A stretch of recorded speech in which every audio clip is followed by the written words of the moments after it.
présentation et surtout d'avoir tenu les temps parce qu'on a rattrapé notre retard. Je remercie également les participants parce que via donc les réactions, via le chat et nous a permis donc effectivement de rattraper ce retard et de prendre un peu de temps sur la pause questions-réponses. Donc, sans plus tarder, j'invite donc Hélène Lagrange d'Arvalis et Thomas Aiglin donc de l'ADEME pour nous présenter la démarche incitative de financement de la séquestration de carbone dans les sols avec l'exemple du label bas carbone. Alors oui, bonjour à tous, donc Thomas Aiglin de l'ADEME. Donc je vais initier cette présentation à deux voix avec Hélène Lagrange d'Arvalis, où on va vous présenter, les réflexions en cours sur le financement de la séquestration de carbone dans les sols agricoles, avec l'exemple du label bas carbone, et comme vous devez le savoir, qu'il y a des travaux en cours autour d'une méthode label bas carbone en grande culture et qui est actuellement en cours de dépôt.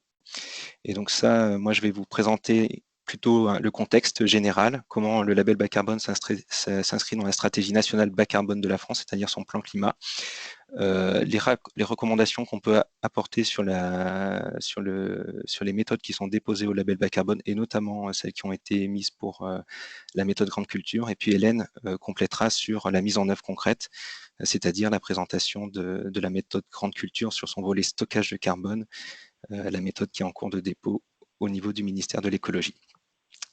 Donc, pour commencer, déjà un petit rappel sur le plan climat de la France, la stratégie nationale bas carbone, qui a été initiée avec la loi pour la transition énergétique et pour la croissance verte en 2015. Et donc la stratégie nationale bas carbone, elle définit en fait les orientations, la trajectoire de réduction des émissions de gaz à effet de serre pour la France jusqu'à l'horizon 2050, et donc sur le territoire national. Et donc cette stratégie nationale bas carbone qui a été révisée récemment, elle inscrit deux objectifs, un objectif de réduction drastique des émissions de gaz à effet de serre au niveau national dans tous les secteurs. Donc là, je vous ai mis un petit graphique des émissions de gaz à effet de serre en France en 90, en 2015 et en 2050 selon la stratégie nationale bas carbone. Et ce qu'on voit, c'est que par rapport à 1990, on s'est défini un objectif de réduction d'un facteur 6 des émissions de gaz à effet de serre, y compris avec des réductions fortes dans le secteur agricole d'un facteur 2. En parallèle de cette réduction des émissions de gaz à effet de serre, on veut atteindre un objectif dit de neutralité carbone, c'est-à-dire compenser les émissions de gaz à effet de serre résiduelles par des puits de carbone équivalents. Et donc à l'horizon 2050, ce qu'on ambitionne, c'est un doublement du puits de carbone actuel, et principalement dans le secteur des terres, c'est-à-dire dans les sols et dans les forêts.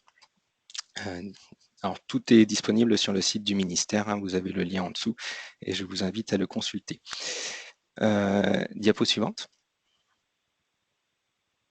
Alors si on va un peu plus loin dans cet objectif de neutralité carbone à l'horizon 2050, alors je vous ai mis un petit graphique qui présente les émissions résiduelles telles qu'elles sont imaginées, et puis le puits correspondant pour compenser ces émissions. Ce qu'on voit, c'est que ce puits se répartit entre différents secteurs, fortement sur le secteur forestier, qui est actuellement le puits de carbone le plus important, une partie sur des puits technologiques, et enfin une partie sur des puits de carbone dans les sols agricoles. Et ce puits de carbone, en fait, il résulte d'un certain nombre d'actions. La première chose, c'est de maîtriser l'artificialisation des sols. C'est d'empêcher la perte de sol agricole et de sol naturel. Et la deuxième chose, c'est là où peut-être on fait plus le lien avec aujourd'hui, c'est qu'il faut stopper le déstockage actuel de carbone des sols agricoles, notamment avec les pertes de prairies permanentes et de zones bocagères, et inverser la tendance avec des pratiques stockantes qui ont été évoquées aujourd'hui, et donc en lien avec l'initiative 4 pour 1000 et les travaux qui vous ont été présentés ce matin. Diapo suivante. Alors si donc ce matin vous a été présenté l'étude menée par l'INRA et coordonnée par Sylvain Pellerin et Laure Bamière, qui nous a qui a mis en évidence un potentiel de séquestration de carbone dans les sols agricoles à l'horizon 2050 en mettant en place un certain nombre de pratiques, avec des pratiques, notamment des pratiques dominantes comme les cultures intermédiaires, l'agroforesterie ou les prairies temporaires. Et si l'on regarde, on a un potentiel maximal qui est de l'ordre de 30 millions de tonnes de CO2 pour la partie sol. Et si on considère les aspects économiques, et notamment le coût technique de la mise en œuvre des pratiques à la tonne de CO2, ce dont on se rend compte, c'est que sans incitation, sans financement, le stockage de carbone additionnel qu'on peut espérer atteindre, il ne peut être que très faible. On voit que le potentiel maximal de 31 millions de tonnes de CO2, il se retrouve à quelques millions de tonnes de CO2, très loin des enjeux. Diapo suivante. Alors, ce frein économique, il a été identifié par plusieurs autres études. Là, j'ai mis dans un petit encadré un projet européen, Circasa, qui le met aussi également en évidence, des travaux de l'initiative 4 pour 1000 qui l'ont aussi mis en évidence, et puis plus récemment des travaux de l'INRA que l'on a accompagnés par l'étude et qui ont regardé les freins au travers d'études de cas, de projets de mise en place de séquestration de carbone à l'échelle de territoire. Et donc ces freins économiques sont identifiés sont autour du manque de financement au stockage de carbone, des questions de risque économique liées à la transition, aux investissements, en particulier à court terme, également du manque de formation et d'appui, et puis le fait que, comme c'est un coût pour l'agriculteur, ça ne dépend pas uniquement des choix de l'agriculteur, mais aussi de la rémunération que peut lui apporter d'autres acteurs. Actuellement, ce qu'on voit émerger, c'est de nombreuses initiatives de réflexion autour du financement des pratiques de la séquestration de carbone. On parle de crédit carbone, on parle d'insetting, c'est-à-dire d'intégration de ce financement dans la chaîne de valeur des acteurs de l'agroalimentaire. On parle également de financement citoyen, on parle de l'éco-scheme de la PAC. On a mis en place avec le ministère de l'Agriculture un dispositif de soutien dans le cadre du plan de relance, bon diagnostic carbone, qui vise aussi à faire émerger ce type de financement. Et donc, il y a besoin de formaliser des cadres de financement qui soient un peu communs à tous pour essayer de financer le même stockage de carbone, ou au moins l'évaluer de la même manière. Et c'est là, diapo suivante, que peut intervenir le label bas carbone. Alors, le label bas carbone, c'est un des dispositifs qui a été mis en place dans le cadre de la stratégie nationale bas carbone. Il a été lancé en avril 2019 par le ministère en charge de l'écologie. C'est un cadre qui permet de reconnaître des émissions de gaz à effet de serre évitées grâce à des projets en France. Donc les réductions d'émissions reconnues peuvent être attribuées à une entreprise finançant le projet. Alors, ce sont des méthodes de calcul derrière qui sont proposées par les acteurs directement et qui sont validées par le ministère de l'écologie. Et un des autres intérêts de ce type de dispositif, c'est que ça permet de donner un prix, d'affiner un peu les connaissances sur le coût en fait, de mise en place des pratiques stockant du carbone à l'échelle des projets. Alors actuellement, c'est un dispositif tout récent. Actuellement, il y a 6 méthodes sectorielles qui ont été validées. La dernière fois j'y suis allé sur le site du ministère, c'était le 22 mars 2021. Donc avec 3 méthodes forestières validées et 3 méthodes agricoles validées. Donc au niveau agricole, il y en a une sur la polyculture élevage, une sur la gestion des haies et une sur la plantation de vergers, avec déjà des projets qui ont pu être financés. Alors ce qu'on peut dire aussi, c'est qu'il y a une très grande dynamique avec de nombreuses méthodologies en cours de montage ou d'analyse, et dont la méthode grande culture que va vous présenter Hélène. Diapo suivante.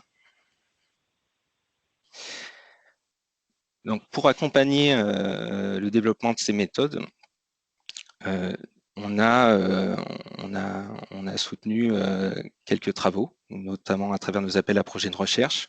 Ça a été le cas de la méthode autour de la gestion des haies, mais aussi d'autres études. Ici, dans le cadre de la méthode grande culture, on a accompagné l'INRA sur un rapport visant à analyser les méthodes d'évaluation et de suivi du bilan carbone des sols, et afin de pouvoir proposer des recommandations pour l'écriture d'une méthode grande culture.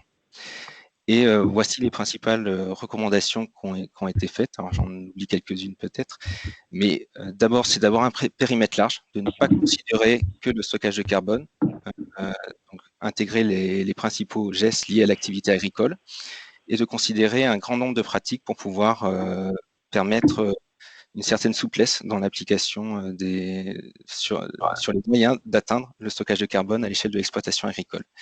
La deuxième recommandation, c'est de travailler par modélisation, car il est difficile de suivre et c'est coûteux de suivre le stockage de carbone par mesure, et de le faire par rapport à un scénario de référence, comme cela a été fait par l'étude 4 pour 1000. Le troisième point, c'est d'intégrer un rabais important pour tenir compte du fait que sur le stockage de carbone, il y a un risque de non-permanence. Et donc, pour les crédits qui seraient générés par un projet, de les amoindrir d'au moins 10% pour éviter de ne pas surpayer un projet qui ne se pérenniserait pas.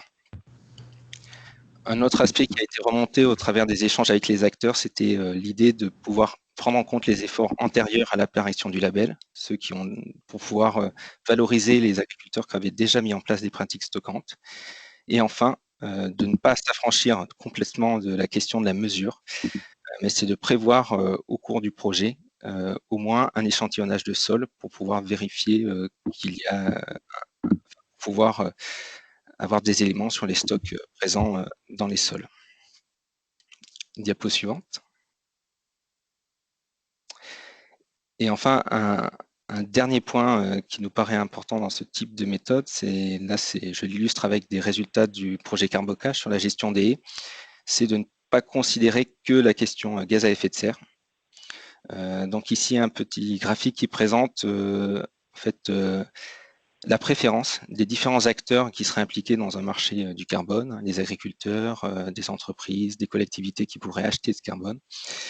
Et donc, ce qu'on voit, c'est sur cette enquête qui a été réalisée sur les préférences des acteurs, c'est qu'ils préféraient pour les haies de payer du carbone qui serait stocké dans des haies plus restreintes plutôt que dans des haies de taillis, avec derrière l'idée qu'elles apportaient plus de bénéfices environnementaux en termes de biodiversité, en termes de préservation des milieux. Et donc, il y a un intérêt général à préserver les bénéfices environnementaux, mais aussi ça peut apporter une plus-value par rapport à la valorisation du projet qu'on peut en attendre derrière. Voilà. Et donc, je vais laisser la main à Hélène pour présenter ce qui a été fait dans le cadre de la méthode Grande Culture. Alors, bonjour à tous, donc je vais prendre la suite, j'espère que vous m'entendez bien. Donc, je vais vous illustrer un exemple donc en particulier, comme l'a dit Thomas, c'est l'exemple du label bas carbone Grande Culture. Donc, j'aurai pas le temps de vous présenter la méthode dans tous ses détails, donc j'ai axé la présentation pour revenir un peu sur comment on a organisé le travail et comment on a pris en compte les recommandations que Thomas a pu citer. Et puis, pour terminer, je vous montrerai où on en est. Donc le travail a été réalisé dans le cadre d'un consortium. Donc ce consortium a comme comité de pilotage donc la GPM, la GPB, la FOP et la CGB qui ont organisé donc un travail avec un comité de rédaction. Donc le comité de rédaction qui est composé donc des instituts techniques Arvalis, Terre Innovia, ITB, ARTB avec l'appui d'AgroSolutions.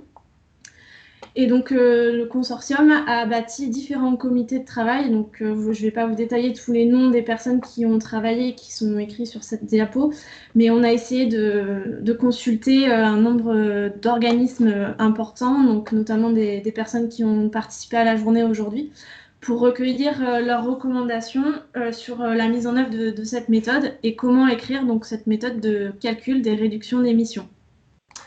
On peut passer à la diapo suivante. Donc, le travail a démarré donc, en janvier 2020 avec une première étape qui était de définir donc, les leviers de réduction des émissions de gaz à effet de serre.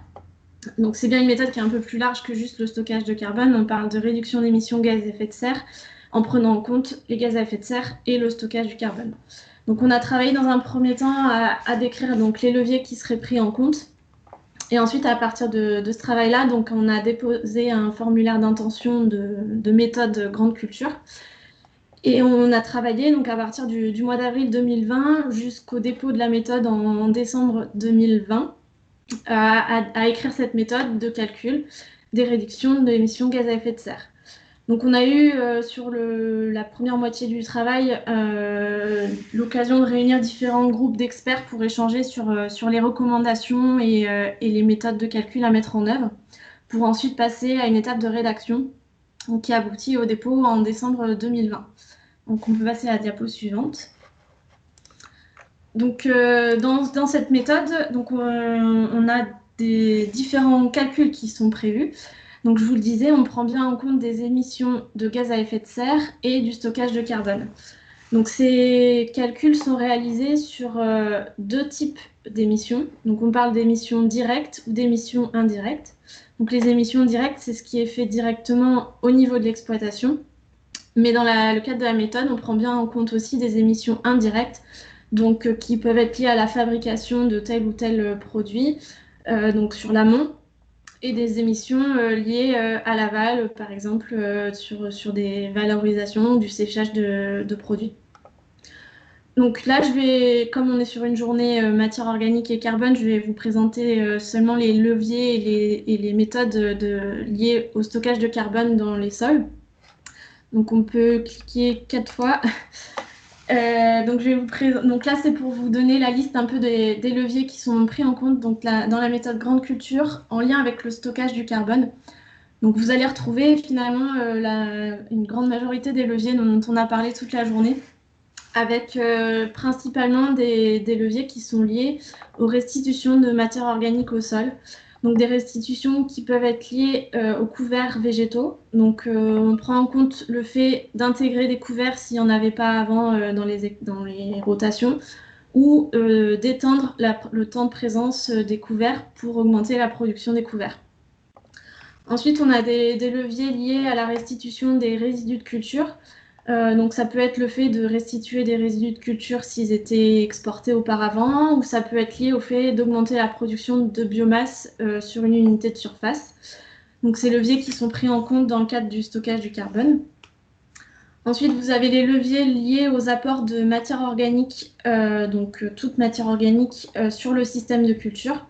Donc on a proposé de prendre en compte, donc comme on travaille à l'échelle de l'exploitation, on a proposé de prendre en compte l'ensemble des MAFOR qui peuvent être apportés sur l'exploitation.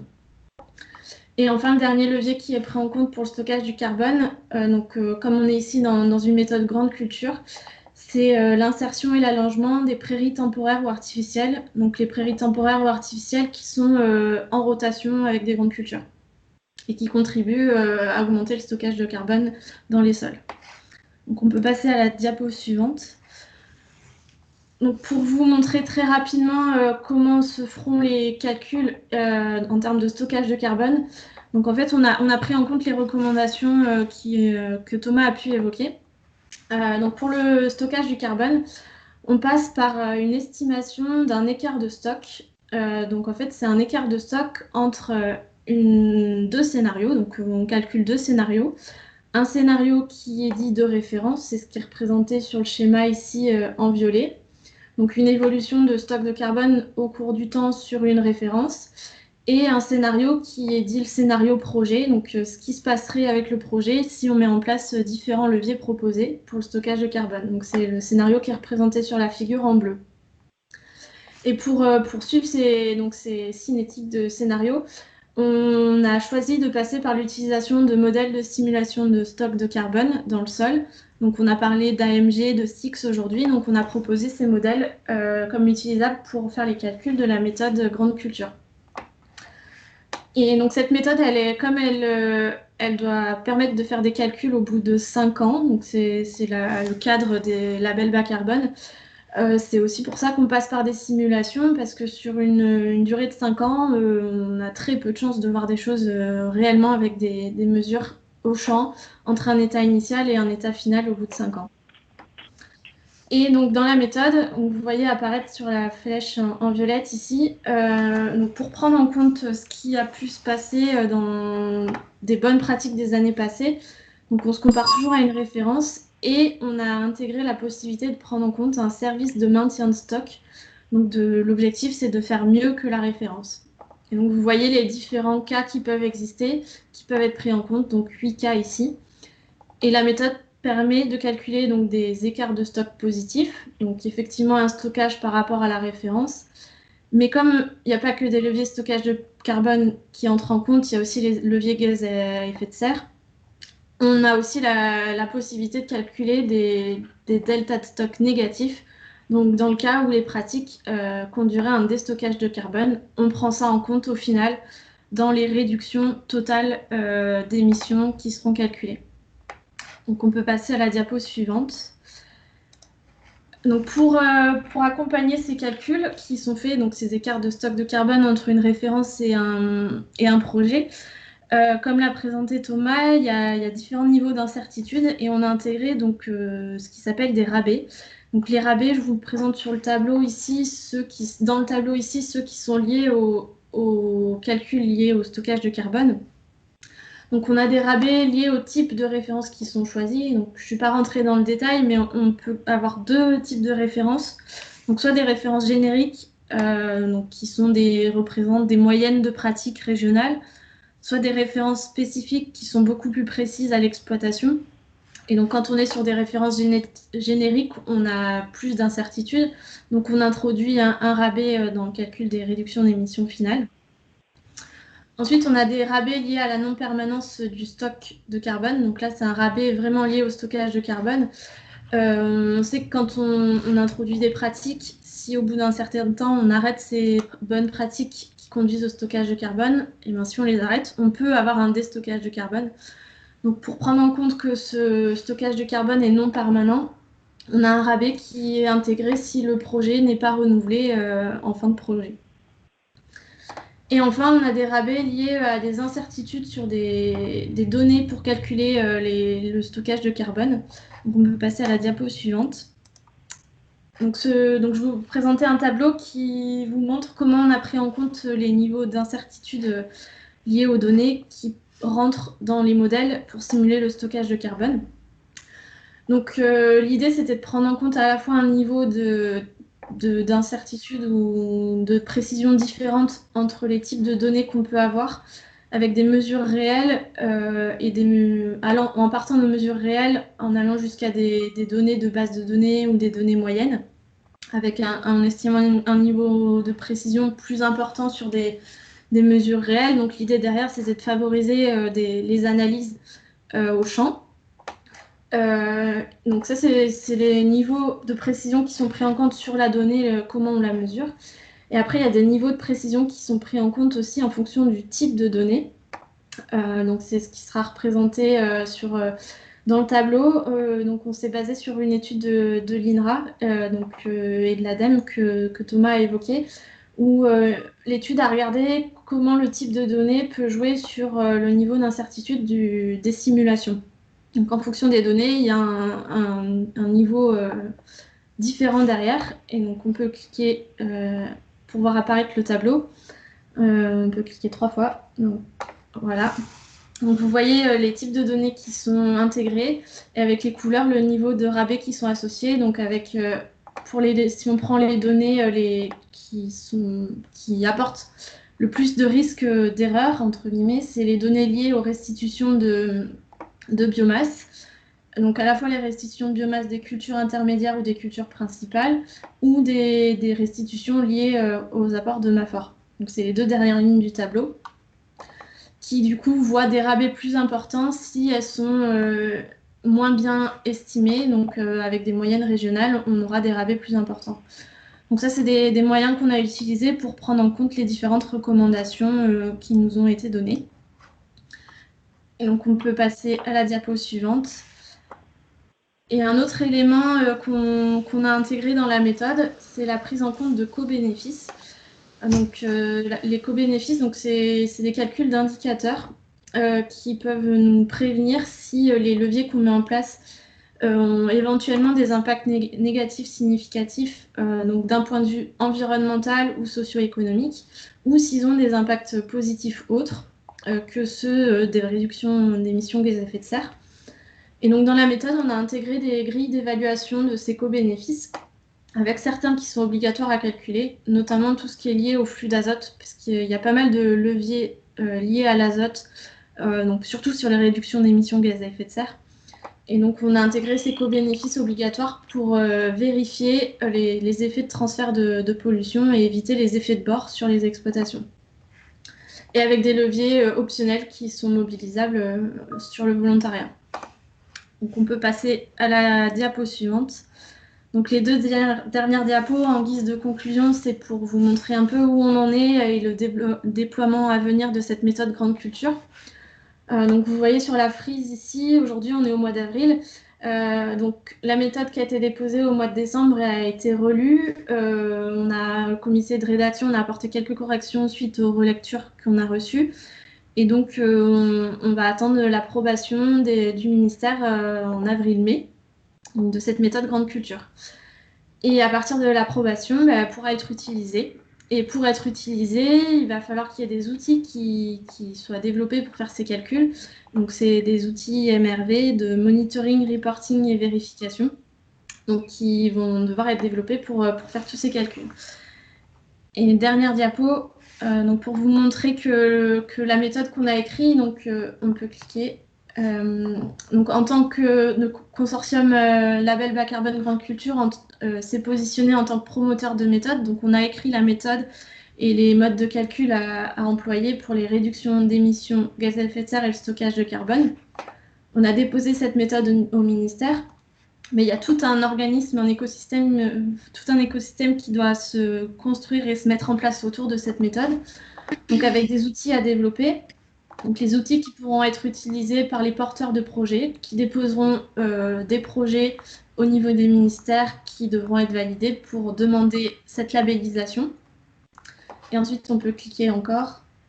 Donc ensuite, ces projets doivent être audités, vérifiés, pour pouvoir être financés. Et donc, il faut qu'il y ait ensuite un lien entre les financeurs et les différents projets. Et donc, tout cet écosystème doit encore être mis en place pour que tout puisse se faire. Il n'y a pas juste l'écriture de la méthode à réaliser. Mais donc, les choses vont assez rapidement et on devrait voir tout ça arriver assez rapidement pour mettre en place cette méthode grande culture. Je vous remercie. Merci beaucoup. Merci pour cette présentation